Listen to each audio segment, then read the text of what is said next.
G'day, g'day, wherever you may be in G'day. the internet. That wasn't an echo, by the way, that was my guest. Welcome to Mastering Music, Mastering Life. Tony Jack the Bear Man's here with you at my place, Deluxe Mastering in Melbourne, Australia. And I am honoured and delighted to be able to introduce my guest today, Mr. Ron Nevison. G'day, Ron. G'day. Mate, usually when people introduce a guest, they just go through a long list of stuff, and I thought, I'd spare the wind up. I just thought I'd just give you a nice understated, and then you can impress us accordingly as we go along, which I'm sure won't be too difficult. But thank you very much for availing yourself today, mate, for the podcast. Sure. I'm honoured to have you on. Thank you so much.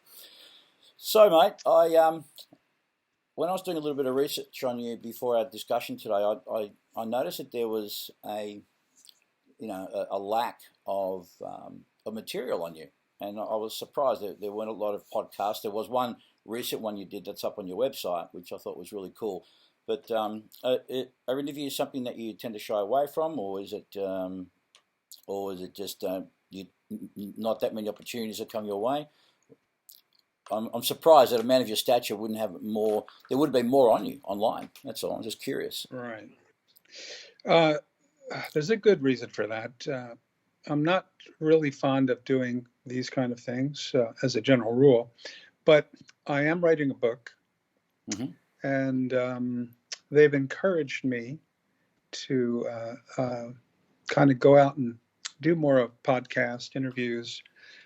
So I'm doing kind of almost one a week, mm-hmm. print magazines, podcasts, and it's been fun because in researching my book and going back, from early days, it's jogged my memory quite a lot, and it's been a good trip for me to take, from all aspects.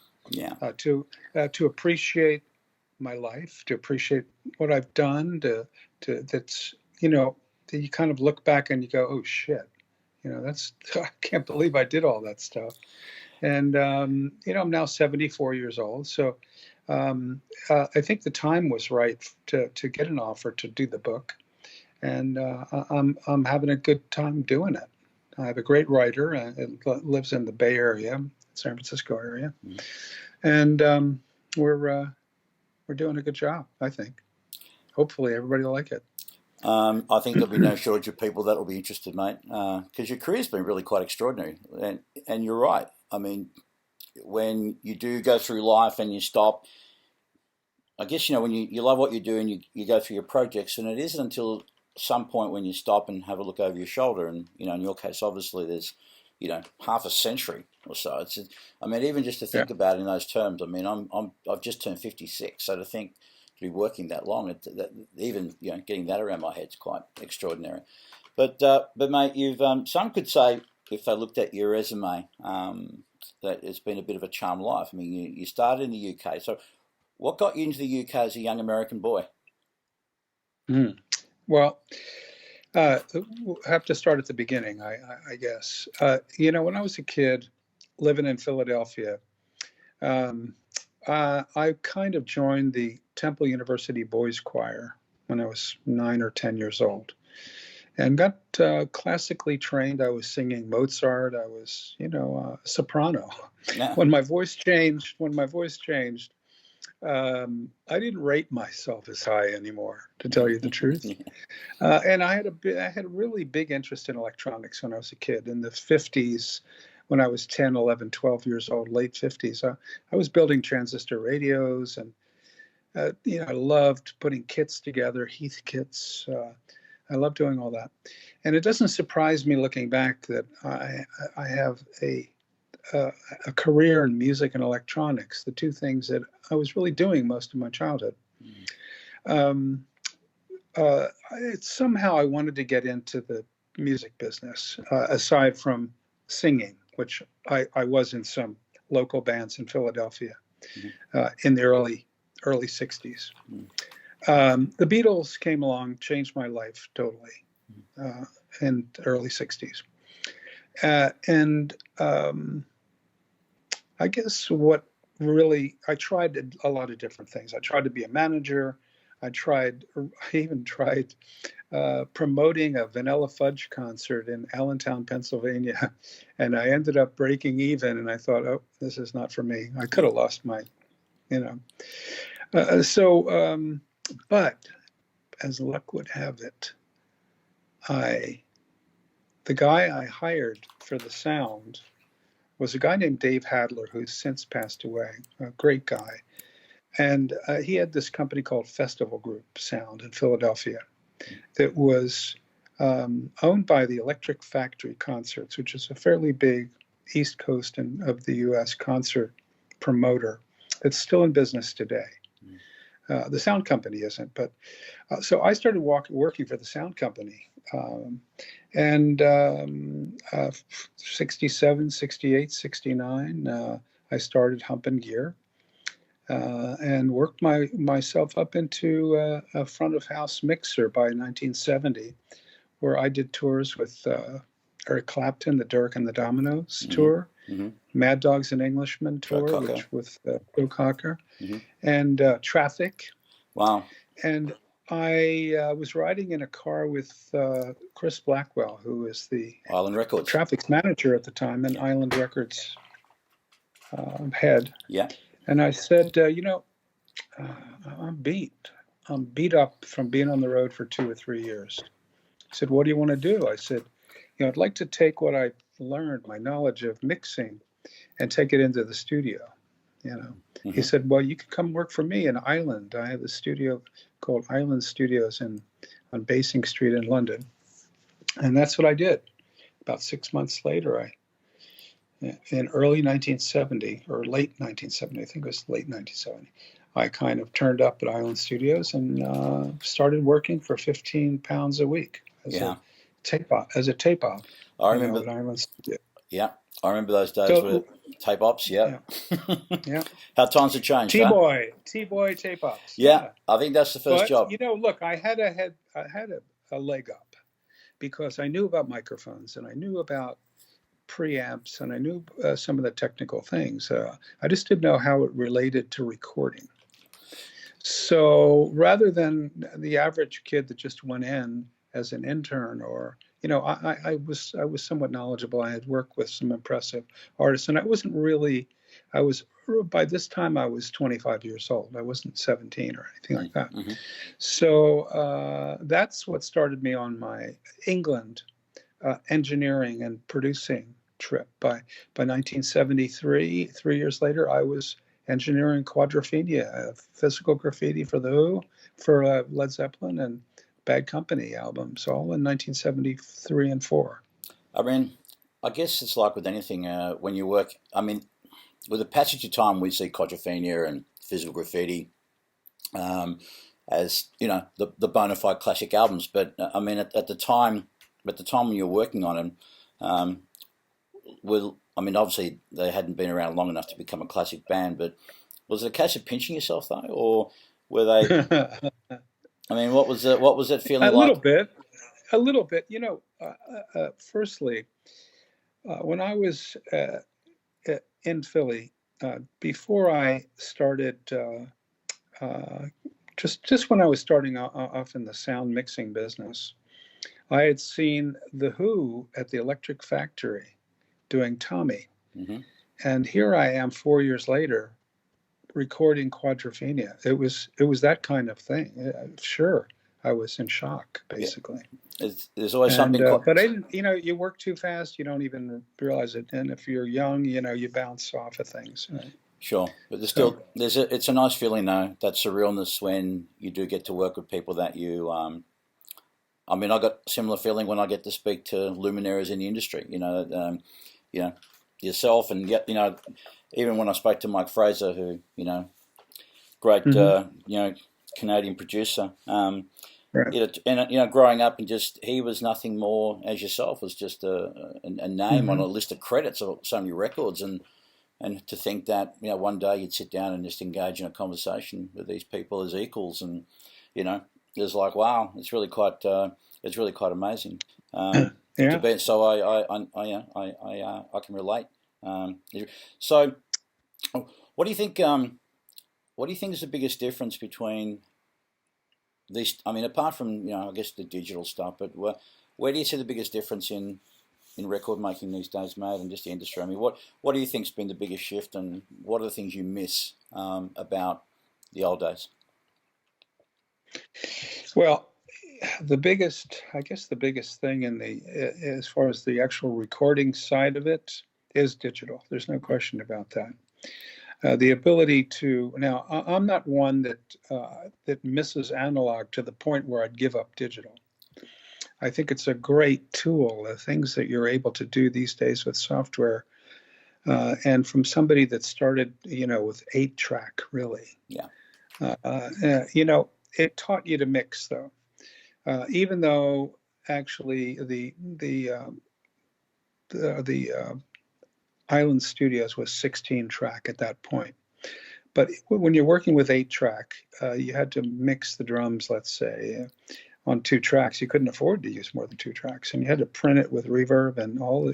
You had to be good to go. Yeah. Couldn't go back. Yeah. So it teaches you a lot of things. One of the mistakes I think that people make in their bedroom studios with Pro Tools or with GarageBand or whatever level of DAW you're working with is, they don't make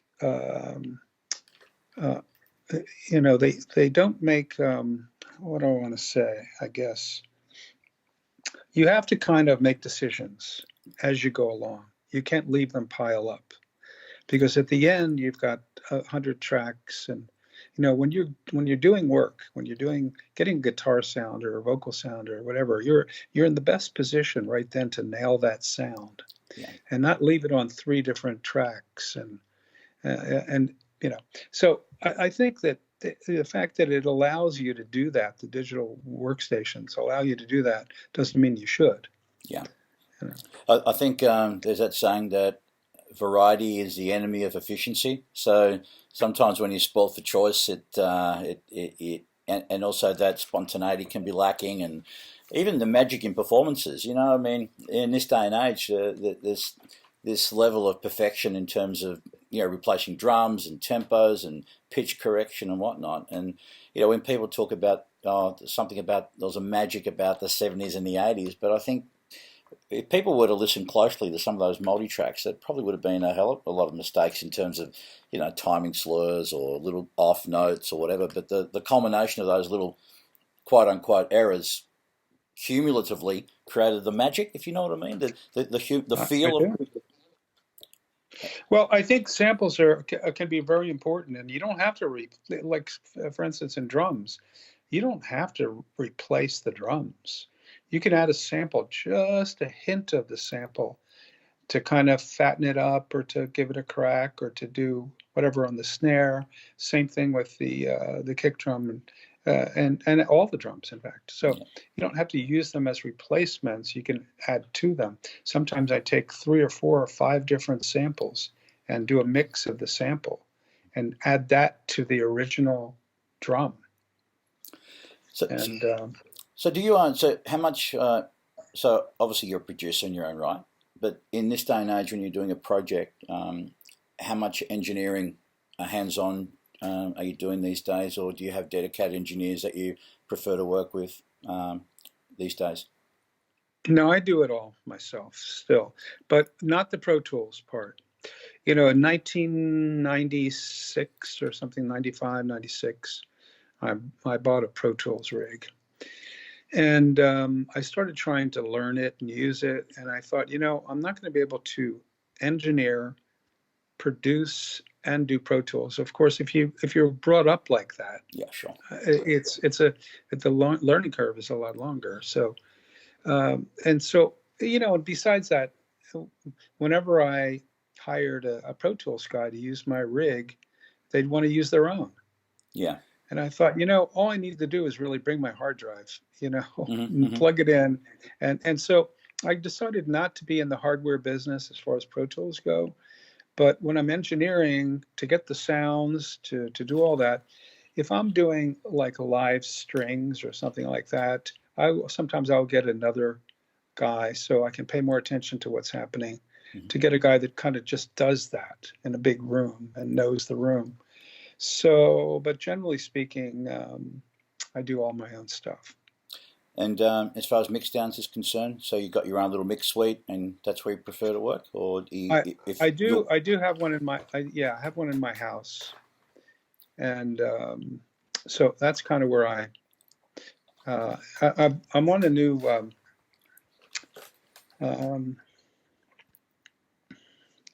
I'm on a new website called Sound Better.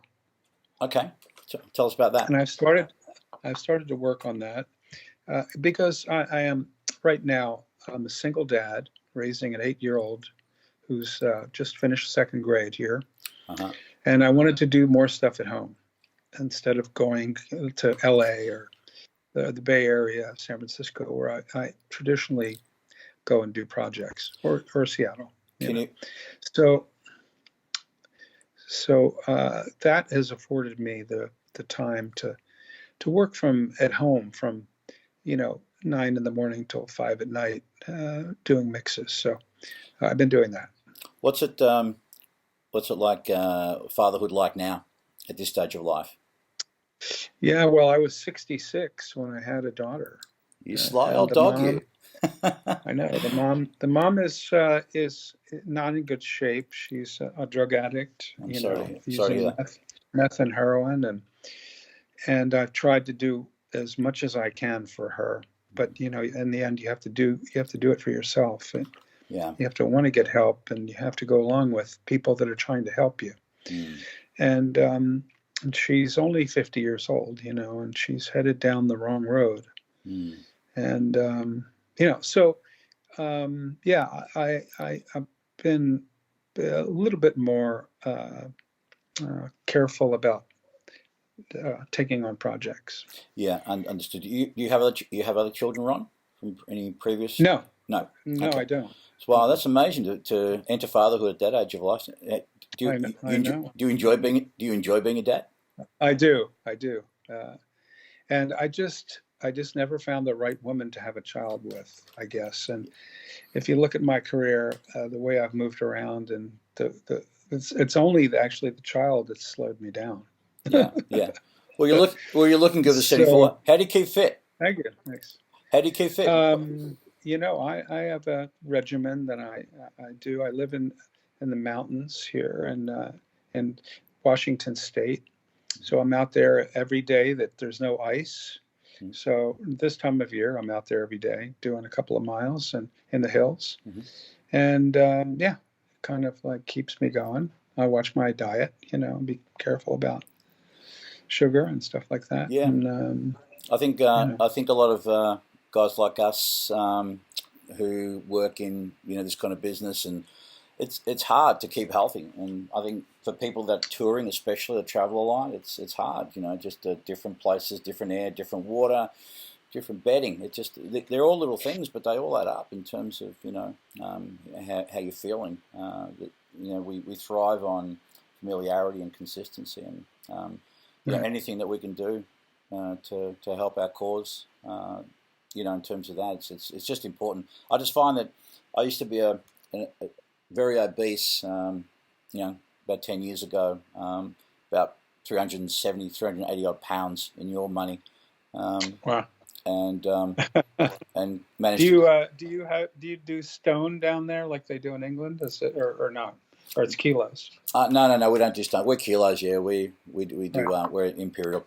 But I found myself just having released all that weight, just how much it's changed my outlook on life and got more productive, more creative. So, and I think we're living longer now. So it's wonderful. There was a time once when people of your age were considered done and dusted, and look, I think it's very inspiring to see you're still at it and working away, and I assume you still enjoy the process just as much. Music still excites you? I do. I absolutely, yeah. And I'm doing a lot more of mixing other projects, which is something I never did before. I always mixed all my own projects, except for a couple of, during the 80s, they encouraged me to have mixers mix my projects. I wasn't really happy about it, but I went along with it, and they did a good job. But they don't understand the passion and the things that you built into the recording. It's really tough to translate it, and I get that. And so now I'm doing other people's. People are sending me because they can. You can send computer files, Pro Tools files. That's what I whatever I get, I convert to Pro Tools, and I use Pro Tools here at the house, and it's a whole new thing for me. So I get into somebody else's music. It's. I think it's extraordinary now in this day and age how people. I mean, when I wanted to get my foot in the door, it was a matter of writing a letter.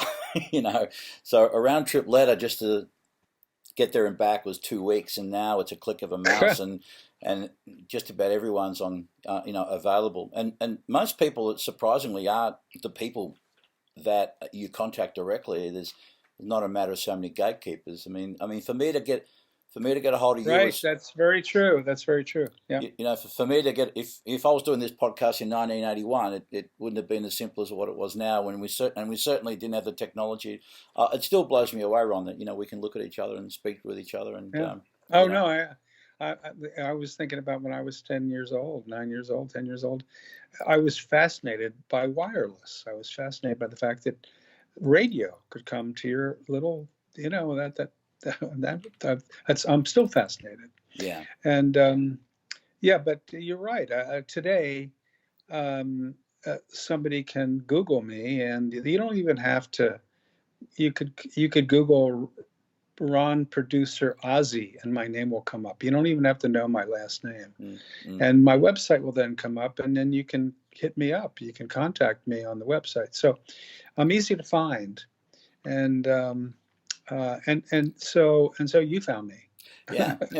I think some people to this day still feel maybe intimidated perhaps by contacting people who, particularly those who are, have had an impressive discography or who have this, this big reputation in people's eyes. And I said, I remember kids who I mentor, I say, look, don't be surprised how approachable some of these people are. Even as a kid, I remember in the 80s, meeting guys like Bob Ludwig, and he was a hero of mine, and I was meeting him, and I was absolutely blown away as to how gracious and grounded, and all these other guys who were, very high. Even I'm meeting Bob Clearmountain for the first time, as a 19-year-old. I was just blown away, and it always stuck with me how.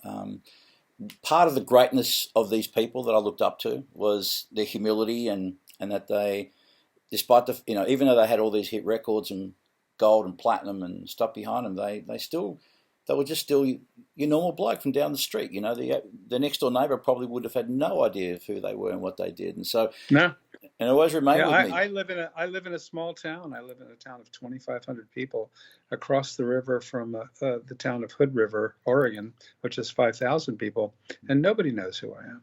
Yeah, I mean a few people. Yeah, a few people. So tell me, Ron, who are some of the people that mentored you? Because as you know, mentoring is a big passion of mine, and I'm curious to know who are the people that mentored or influenced you in any way as a young person, and you yourself. I mean, what kind of mentoring? Well, I think that my third grade teacher, Mrs. Pasternak, said to my mom, Ronnie is showing artistic talent in drawing, that you should kind of send him to art school. So from the art school, I went to choir. Because I couldn't do both. And so she was just that little note to my mom got me into music. Now, I have to say my mom was teaching piano at the Philadelphia Conservatory of Music. It wasn't like she wasn't into music, but she always wanted to teach me piano, but for some reason I didn't want to learn from her. And I regret that. I really regret that. I have to tell you. Yeah. But that's the way the kids are with their parents, and now I'm getting it from my daughter. Yeah. So I get that. But mentoring is, it's the interesting thing is when I first started uh, uh, in the studio at Island, I was working for very few producers. And if you think about the first big albums I did as an engineer, like the Who's Quadrophenia, that was produced by Pete Townsend, one of the band, Led Zeppelin by Jimmy Page. Bad Company produced their own. I didn't have a Mutt Lange. I didn't have a guy like that. I did follow other producers. There was a guy, Brian Humphreys, that I worked with when I was a tape op at Island that I learned a lot from. Mm-hmm. But I kind of went in with both feet, and luckily I had some timing things, just lucky things that happened to me. I did get fired from Island Studios after about 9 months somebody called me up and said, "Hey, Ron, my engineer can't make it on the weekend. Can you do a session for me? Only take a few hours." Mm-hmm. And I thought, I wasn't supposed to do that, but I thought, they probably won't mind. Well, they minded. I got fired. Wow. And so I was now in London, moved to London in a little flat in Bayswater and out of a job. And so there's a magazine called Melody Maker that you're probably familiar with. Yeah. And I answered an ad in Melody Maker. And it was from a company called Track Plan that was making studios for artists. And it was owned by Pete Townsend. Mm. And so I got hired to Track Plan. And one of the first jobs that I had there was I was going to build a mobile studio for Ronnie Lane of the Faces called LMS, Lane's Mobile Sound. Mm-hmm. He had bought an Airstream when he was on tour in the States and had it shipped over. And I put a Helios console and a Studer tape machine and decked it all out.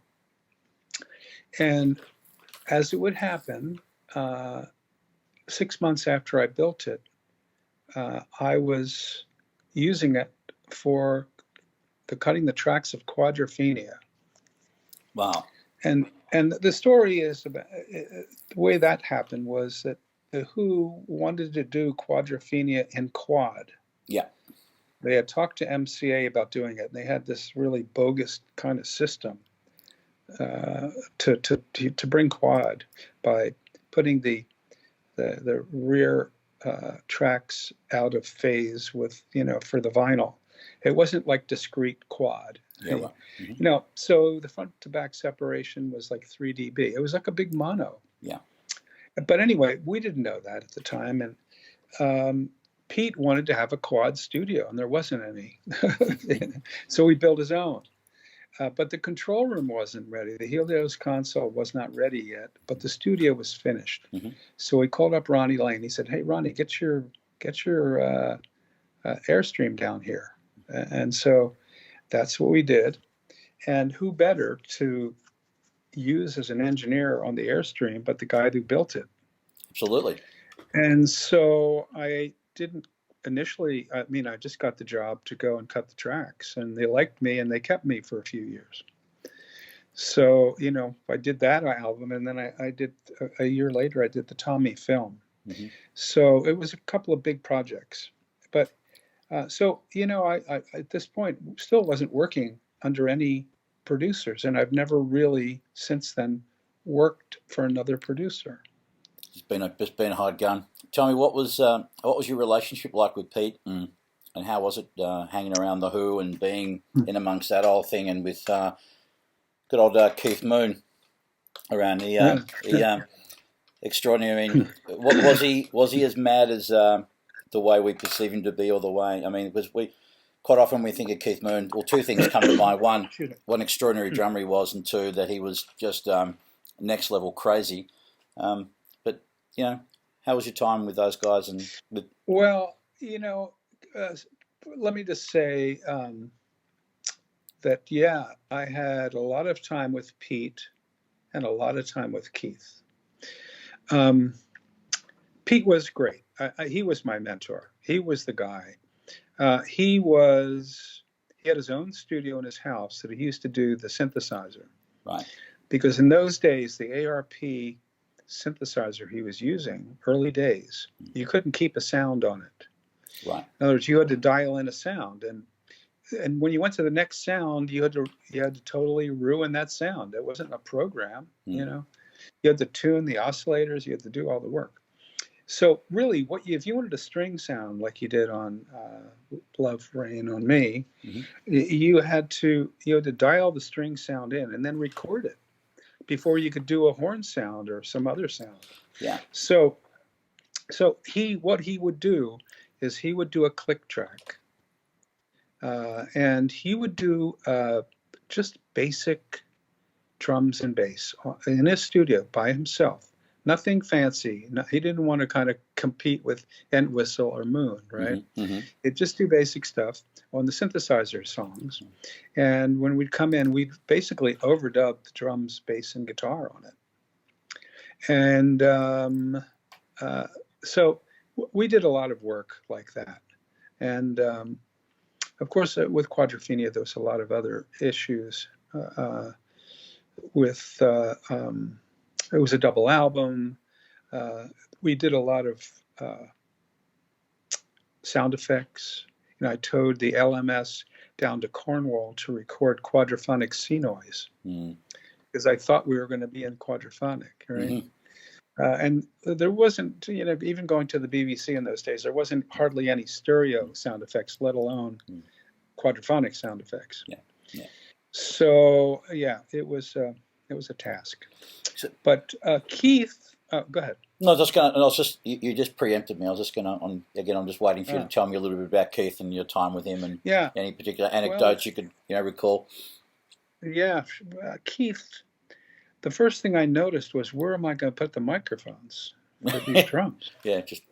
I mean, there was no room really, and I don't know how many tom-toms he had. He had 2 hi-hats, he had 2 kick drums, he had 2 of everything, at least. But I managed that, and but Keith at that time was kind of partying quite a lot, whereas John and Pete both had young kids and were going home to their wives. I mean, Pete would probably go through a bottle of cognac every day at the studio. Yeah. But never noticed him at all, being tipsy, right? Yeah. And it was a great relationship I had with Pete, I must say. Keith, on the other hand, when we were finished at night, I would go out with Keith to some clubs in London, like Tramp, and different clubs like that. And he would walk into Tramps, and there would be all these rock stars, pop stars. There, not only that, there'd be like Jagger, Michael Caine, Prince Andrew. It would just be a who's who of people. Roman Polanski. Wow. And so he introduced me to Johnny Gold, the owner of Tramp, and he made me a lifelong member. Wow. And he became a good friend of mine too, Johnny Gold, over the years. And so I used to be a regular down there with Keith. And but in later years, when I moved to Los Angeles in 1975, he came to Los Angeles too, and we didn't live far away from each other. But he was in really bad shape at that point. And he was doing some crazy stuff. I mean, he had SIR, a rented sound system at his house, and something broke on it, and he ended up throwing it in the swimming pool, right? And it blew out. He probably didn't unplug it. It blew out the wiring in his house, and I got a knock on my door at 2:00 in the morning from an electrician that said Keith sent me over to pay this $500 bill, because Keith didn't have the money. Keith gave them his passport. He was out of cash. I think the Who at this point were keeping him under close guard. even though he was in LA as far as cash goes. Yeah.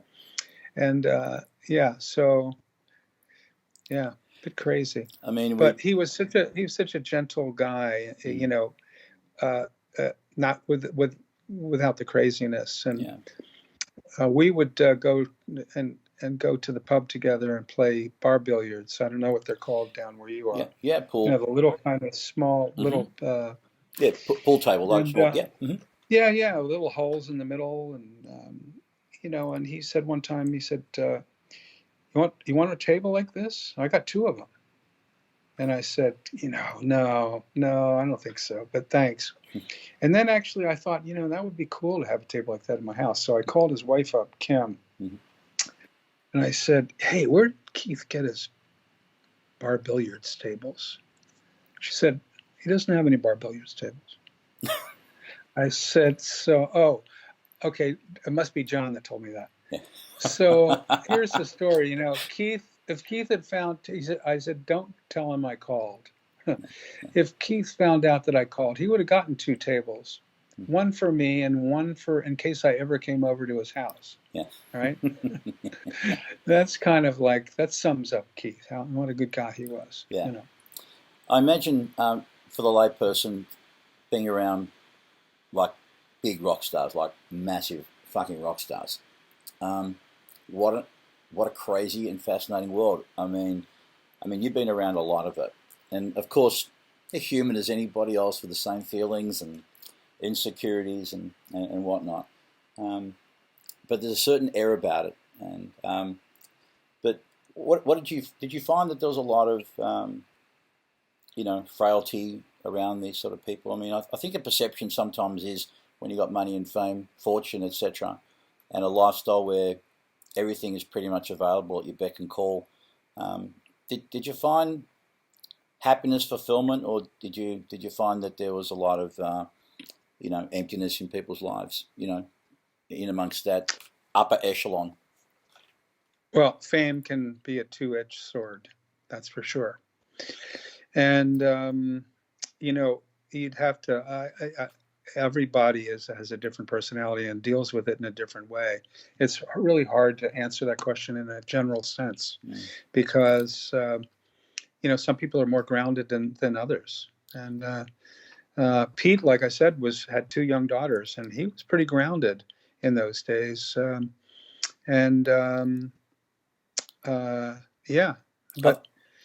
I've worked with people that weren't. Yeah.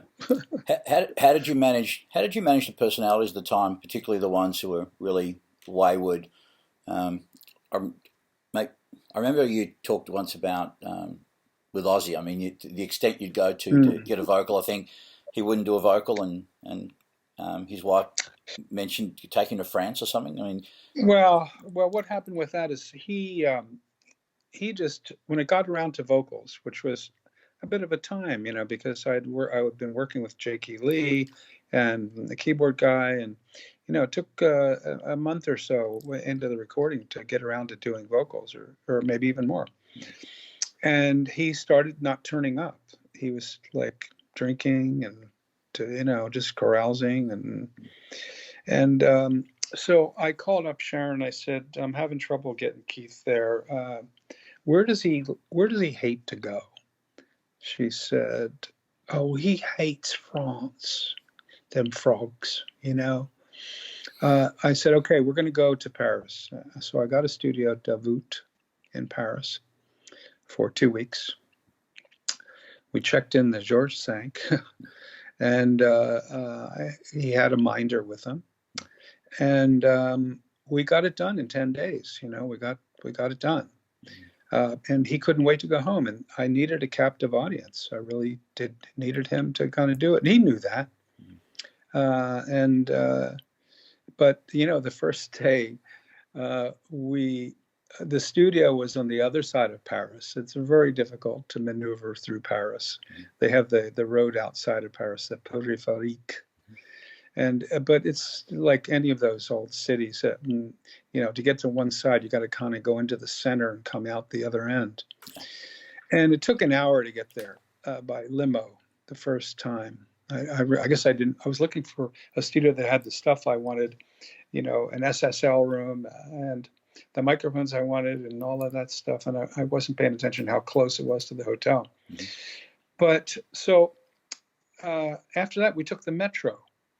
So that was quite interesting. Ozzy, myself, and the Minder taking the subway.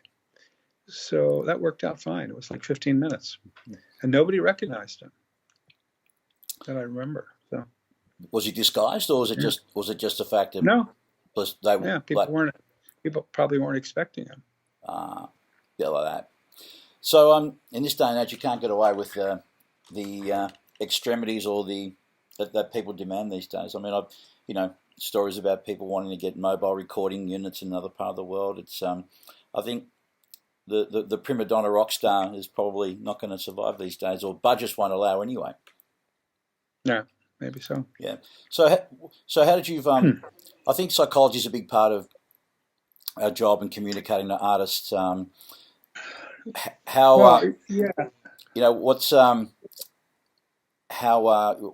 where do you think you learned how to deal with people, Ron? Because I think it's particularly when you're working with some real egos, you got to be skilled. So where do you think you? Well, I just kind of learned as I went along. I think that the thing that I used to and still do, if you were a guitar player, let's say, and you sat next to me in the studio and said, okay, you would say, okay, what do you want me to do? So now I'm not going to tell you what I want you to do, because I want you to blow my mind. I want you to do something. If you, after 15 minutes, can't come up with anything, I know exactly what I think you should do. But I want you to trump my, I hate to use that term these days, I want you to trump my ideas. I want to see what you can do on this. And I do that with vocalists. I do that with almost anybody I work with, pretty much. I let them do their thing, and then I kind of rein them in when I need to. As far as getting them to perform, I try all sorts of things. I try to make sure they're in the right space, they're in the right time period of the day. But if I have to go to intimidation, I do that. I don't like to do that. But if I kind of piss them off and they say, well, I'll show you, and I'll say, yep, that's what I've been waiting for. Yeah. Waiting for you to show me. Yeah. So there you go. Yeah. How do you think producing's changed today to back in the 70s and 80s? You think the producer role has changed, or it's evolved somehow? Or do you still think the fundamentals are still the same in terms of... Gosh, I don't know. I'm pretty much in my own bubble. I'm not exactly sure how to answer that, because I think that the digital age has changed things, for sure. You can waste a lot more time now. Mm-hmm, mm-hmm. And but I don't know. I imagine also. I don't know if it's essentially changed. Yeah. Well, I imagine back in the day you would have had things like budgets would have been a consideration, whereas now you probably don't have much. Or am I incorrect in that? I just assume that back in the day, a producer would also be looking at the creative aspect, the management of the band, the logistics, the creative vision, the budget, where the money was being spent. That's the way I saw it. Anyway. Yeah, I get you. But I guess for me, starting at the top, with the Who and Led Zeppelin, I got very few people that had budgets after that. Yeah, that's pretty extraordinary. Yeah. So, what you're working on? Is anything what you're working on right now? I just finished working on. I just finished mixing 5 songs. So one that I totally recorded in Portland, Oregon, with a local artist, and 4 that from a Canadian artist named Kyle, and that was this week. I'm off to Santa Rosa in California on the 10th of July for 2 weeks to record a band called V Squared, that I've recorded 2 other albums with them. They're now, they were 11 when I started with them. They're twin brothers. One plays guitar, one plays drums. They're now 15 or 16. Wow. And their dad has built them a recording studio in Santa Rosa called the House of Rock. And they kind of like do AC/DC kind of rock music. That's kind of what they do. Yeah. So do you listen to much new music these days? Do you try and maybe not keep up, but do you allocate any time just to kind of put your toe in and see what's out there, just to get a feel for what's going on? No. Not really. Not really. Between doing the stuff that I'm doing and watching cartoons with my daughter, I'm trying to keep up with politics in this country, which I'm very worried about. What's your concern? Trump. Okay. Yeah, he's my concern. So, yeah, I don't really, honestly, listen to much new stuff. Yeah. No, I'm sorry. I mean, I do listen to a lot of pop. Yeah. Because of my daughter, who is constantly trying to change the channels in the car. Yeah. So when you do listen to some of this pop music, do you put on your analytical hat and kind of dissect it somehow in your mind, or at least appreciate it on a production level? Or? It's very difficult, and that's one of the reasons I don't listen to a lot of music. I'm way too critical. This is out of tune. Yeah. This is out of time. It's a difficult thing. It's difficult to be a fan. I agree. When you're kind of like listening on that. Sonically, I think that they could have done a better job with that, or this blows my mind. Sometimes I get that. Tell me, can we talk a bit about mastering for a minute? Sure. Yeah. I kind of let me just start by saying that from the get-go, when we finished Quadrophenia, Pete and I went to Los Angeles to the mastering lab, and we didn't have Doug. We had Arnie Acosta. Mm-hmm. Arnie was more of the rock guy. Doug was more the jazz guy, pop guy. Mm-hmm. And that opened up a whole new world. They had built this mastering system. Doug's brother Sherwood Sachs had rebuilt all the limiters, all of the preamps, all of the all the electronics were Sherwood's. Mm-hmm. And Doug was the mastering engineer, and they had Mike Reese and Arnie Acosta that also did stuff. And it was a magical place, Pete had been turned on to a mastering lab by Glenn Johns. Glenn had been going there for a while, and I think he did Who's Next there. So the previous album to Quadrophenia. Mm-hmm. So that's what turned. So that was my first kind of foray into elite mastering, mm-hmm. I would say. Are you one of these guys who likes to roll your own in terms of your own projects, or do you have any go-to guys that you work with these days? These days I have a guy in California that I use sometimes at Doug Donnelly I think it's DNL. I forget. Doug Donnelly. Mm-hmm. He's a mastering engineer, but mostly I'm using my Pro Tools engineer mm-hmm. now because he's shown me how good he is, mm-hmm. and I trust him. Yeah. So I have my guy master a lot of the stuff that I do, and I offer that service to people I've mixed for on Sound Better. Yeah.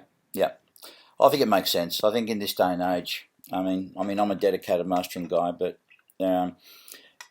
what I find really interesting is how, some parts of my community get up in arms about people doing their own,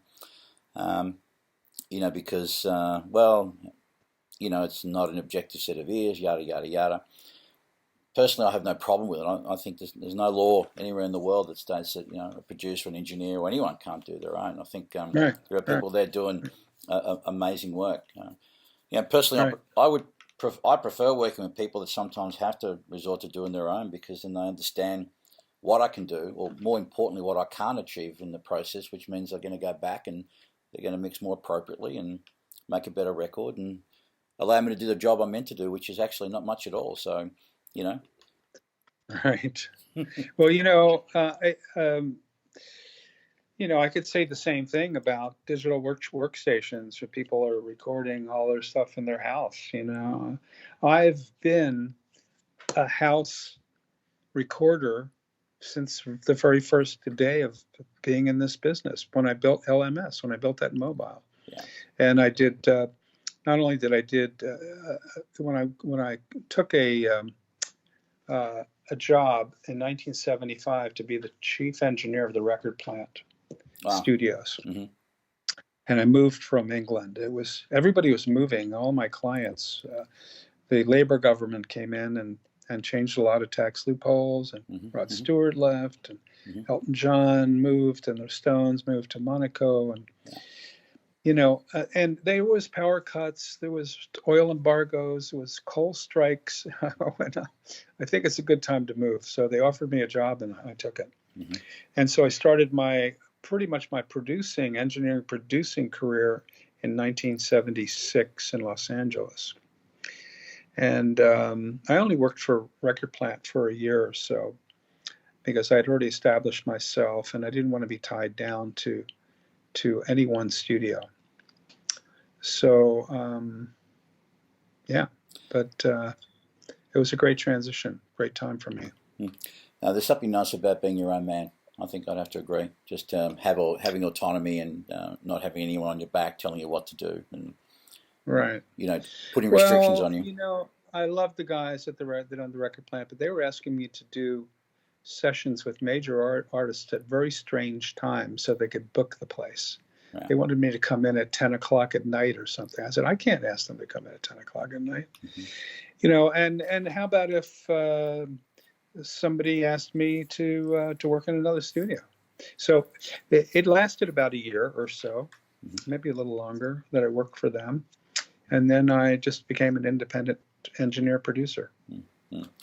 Tell me, can we go back for a second on the mobile thing? Just the question just came to me now, and I've always been fascinated as to how the acoustics worked in such a confined space to get records to sound good in there, or at least to get the sounds right. Were they, for the most part, those acousticians that designed certain things, or there was bass trapping and certain acoustic treatment in those trucks? No.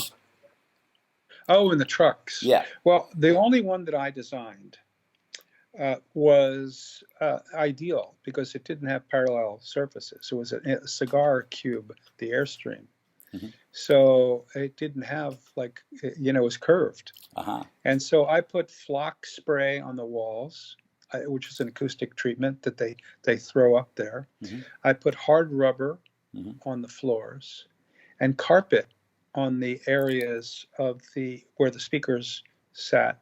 And you can still go onto LMS's website. It's still in operation, not with the same equipment, of course. Yeah. But they still have it. And I have pictures on my website, I think, of me in LMS. But yeah, that's how I kind of was advised to build that. I have worked in other trucks. I've worked in the Rolling Stones truck in the south of France in 1975 to do my third Bad Company album. Mm-hmm. Ronnie, I don't think Ronnie wanted LMS to go to the continent, so we got the Rolling Stones truck to do that, and that was a pretty impressive truck. Yeah. That had similar gear. Yeah. I imagine a truck would go really well today if someone had a service where they could just drive around and just have a rig in there. Because now the recording studio is a laptop, really, in this day and age. That's right. It's just so portable. That's why it's so easy for me to use rooms now. I mean, I didn't stop doing mobile recording when I got to Los Angeles, even though the record plant had 4 studios in LA and 2 in Sausalito. I used the record plant truck with the Babies for 2 albums. I just rented houses, and with UFO, the Obsession, I rented a post office substation in Beverly Hills to do the Obsession album with UFO. So yeah, and of course I recorded the lots of live albums with the record plant truck. So I used the trucks quite a lot. Yeah. What part of the you did Love You Live, the Stones? Which I one, did that too. Which one of the discs did you do on that one? Was it at the Alma Combo? Was it the Toronto recording, or was it in Philly? There was one else done in Philly too, wasn't it? No, I did about 4 of them. I did Detroit, Chicago, Los Angeles, San Francisco. I think I know I did those 4. Okay, so that album was they just take bits and pieces, because they just took bits and pieces of different shows. I didn't fix or mix it. The Stones one I did with the UFO album, and I also did a really good album with Dave Mason that I mixed, that I didn't record, called Certified Live. What was it like working with the Stones, Ron? How was that experience? Well, look, I lived a mile from Ronnie Wood. I built a studio at Ronnie Wood's house, right? And we were really good buddies. So when he joined the Stones from the Faces, I already knew everybody. I did the backing track for It's Only Rock and Roll, But I Like It up at Woody's studio. Oh, wow. And so Keith was always over there. So, being on the road with them was pretty natural. And in fact, I did an interview in the 80s with Mick in New York about doing his live album. Doing a studio album, a solo album with him. That it never came to pass, but I'm not sure why either. I didn't have the time, or he got somebody else. I'm not sure what happened with that. But working with the Stones was great. I imagine. Yeah. Well, listen, my friend, we've got to bring this podcast to an end, and we took up a lot of time getting our shit together. But it's been an honor. Thank you so much for spending some time with us and telling us a little bit about your career and a few highlights. And just before we go, Ron, I want to ask you, just for what do you think? Just for the youngsters out there, any words of encouragement, or any things that they should just keep in mind, because you've been a freelancer all your life, and I think I tell kids the best way to get your foot in the door is to build your own door and put your foot in it. But So I agree. I agree with that advice, and I guess I would say just keep trying. Go for your, you're going to do much better with something you're passionate at. So don't be dismayed. Go for your dreams. And I was determined to do something in the music business. I wasn't sure exactly what I was going to end up doing, but I knew that it would be music and electronics, and that formulated my thoughts as I went forward. So I would just say, go for it. And a lot of people will say, God, I can't believe that I actually did all this stuff. But unless you do it, you can't. It won't accomplish anything. Yeah, absolutely. No, that's great advice. Thank you so much. And Ron, when do you hope for the book to come out at this stage? Is there a rough idea when? I think early next year. Next year. I'm hopeful that maybe as that time gets closer, we'd love to get you back on to when it does get out, because it's so hard, man. To how do you condense a 50-year career into an hour? At this point, it might be 2 books. It just depends. I haven't made a solid deal yet. I have an offer, but I have a great writer, and so I'm really happy with the way it's going. So. Right. Well, we'd love to have you back on at some stage, Ron, and hopefully we'll keep in touch. And once again, thank you for the opportunity, and it's been a delight to chat with you, my friend. Okay. All the best with your endeavors, man. We'll talk to you soon. Okay. All right. Thanks, Ron. Bye. And there we go, Mr. Ron Nevison.